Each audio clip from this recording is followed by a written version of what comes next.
Pemirsa, masyarakat Sumatera Selatan dan Kepulauan Bangka Belitung diminta untuk tidak khawatir terkait ketersediaan stok beras. Perum Bulog telah memiliki 83.000 ton beras sehingga diperkirakan cukup untuk beberapa bulan ke depan.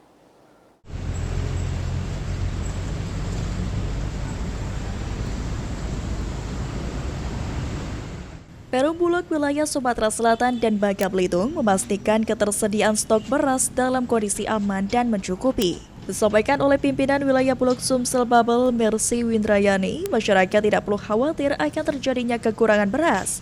Bulog Sumsel Babel telah menyiapkan stok beras sebanyak 80.000 ton dan tersimpan di gudang-gudang Bulog di berbagai wilayah. Jumlah tersebut dipastikan cukup untuk memenuhi kebutuhan masyarakat selama beberapa bulan ke depan. Mercy Windrayani menjelaskan, ketersediaan stok ini merupakan hasil dari upaya Bulog yang terus melakukan penyerapan beras dari sejumlah daerah dan wilayah yang telah memasuki masa panen. Ya, untuk stok sekarang ada di gudang-gudang kita ada 83.000 ton.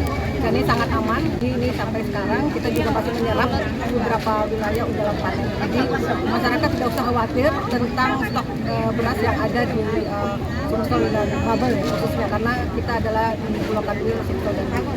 Stok beras itu sendiri untuk sampai kapan itu, Bu? Ya, stok beras sampai untuk 4-5 bulan ke depan, tetapi ini juga masih menyerap di beberapa daerah, di beberapa wilayah yang ada panen. Dengan harga tetap kita menyerap dengan DKP, gabah kering panen seharga 6.500.